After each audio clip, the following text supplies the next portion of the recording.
How are you doing, everybody? Jonathan here, and in this video I'm going to go over the fundamentals of fitness marketing, as the number one question that I get from trainers, especially those looking to start off on their own and make more money, is how do I get more clients? And I notice a lot of efforts being made by trainers that aren't the most efficient, so I want to kind of give you a little bit more focus on how to market a fitness business so that you can see success and make more money. Now, before I do, as always, if you have not yet, click on that link up there, subscribe to my newsletter, as my newsletter will send you short articles every Monday on how to see success in the fitness industry.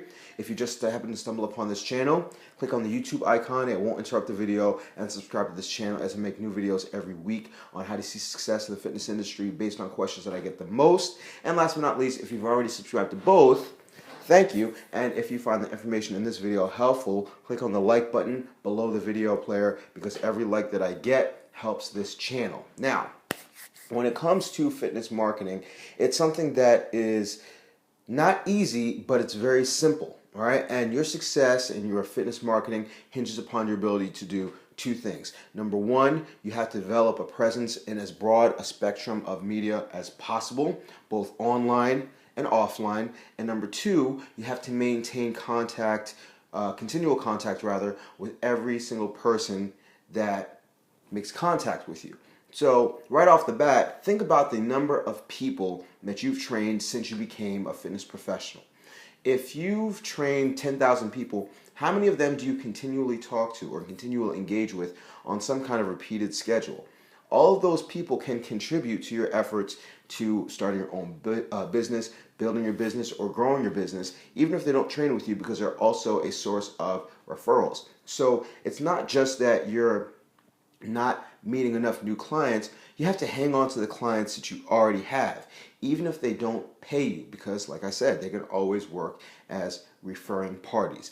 So let's talk about these two branches and how you can do it more effectively. The first branch is establishing a presence both online and offline and as broad and medium as possible. So let's talk about online. A lot of trainers look to, the first thing they do is make a Facebook page, and it's great. But you also want to have a website, because your website is your turnkey for people when they're ready to make a purchase or ready to meet with you.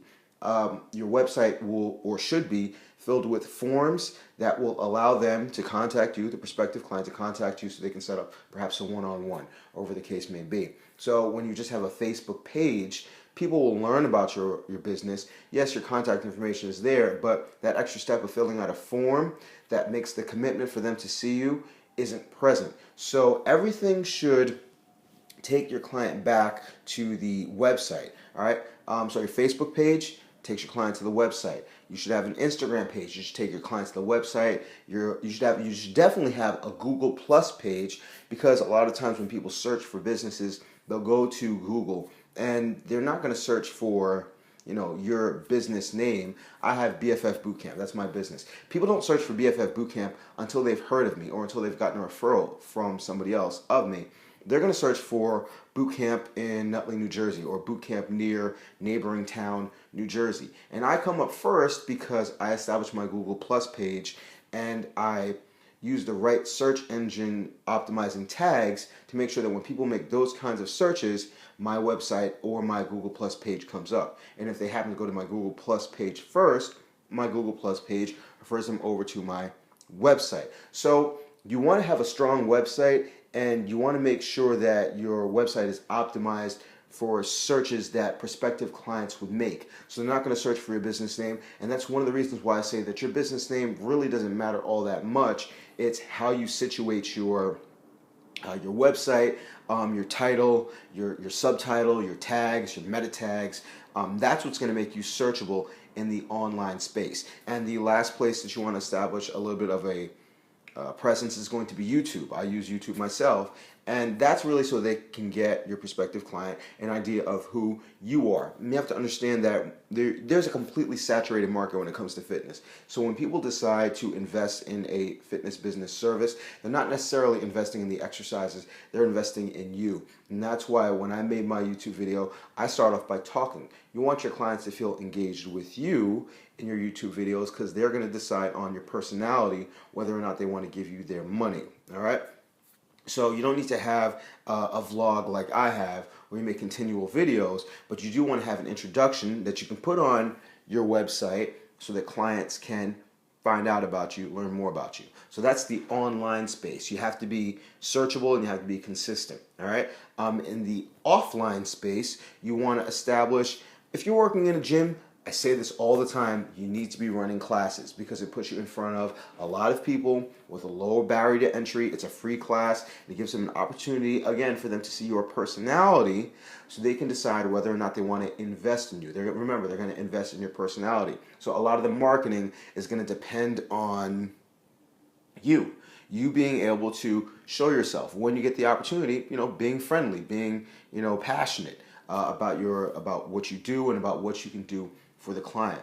The other area of offline marketing would be to run free boot camps in your community, in a park, whatever the case may be. And the way that you're going to get people to come is by flashing information from your website, from Instagram, from Facebook, from Google Plus, and then that will draw people out to you. There's also a website called meetup.com. I go over that in my Dumbbells to Dollars course, and you can set up a boot camp outdoors.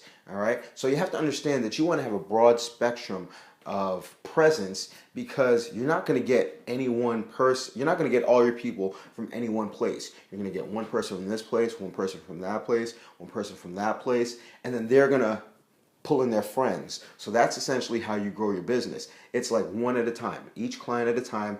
And it starts to multiply when they start to refer their friends over. All right, so you can't be discouraged if you decide to run an outdoor boot camp and 4 people show up, because that 4 people can turn to 8 if each of them brings a friend.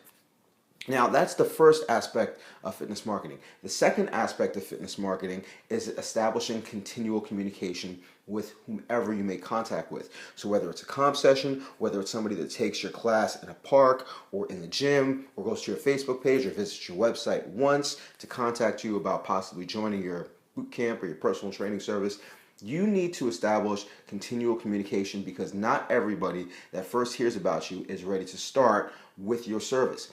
I have the luxury of being able to talk in depth to all of my clients that took my boot camp. And I have some clients that have been with me for years. So we have a really great relationship where I can talk about what was it that made you join or what made you stay, whatever the case may be.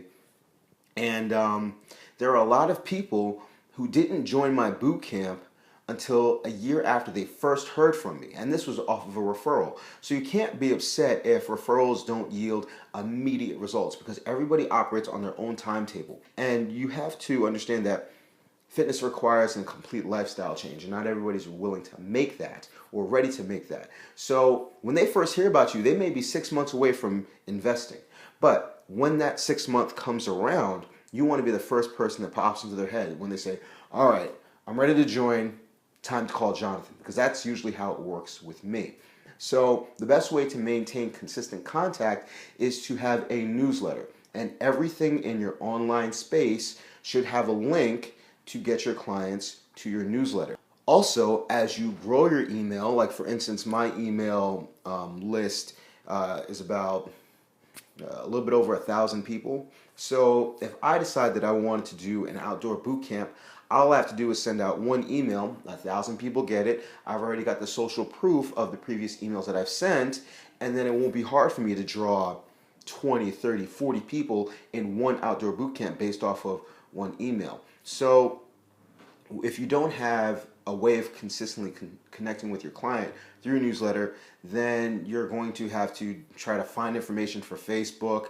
And what I found is that people are more responsive to a newsletter than they are to like Facebook or Instagram. They'll check something and they'll like something, but if you give them information of value, they're more likely to read it, especially when it's in their inbox and it's sent on a consistent basis. So if you are in the online space, there should be a link to your newsletter.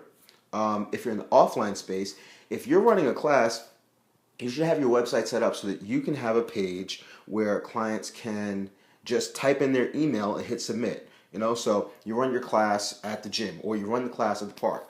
Hey everybody, don't forget to sign up for my newsletter because every time I do a free boot camp or if I have a new recipe, or if I have tips, I'm going to send it through my newsletter. So just put your email in. I'll only send it in once a week. That kind of approach is, going to get low resistance. And then you can just put it on your iPad, put it on your phone, or you can just take a piece of paper, say write your email down, and then enter it in manually. And I teach my students in my Dumbbells to Dollars course how to set that page up on their website so that people can automatically sign up.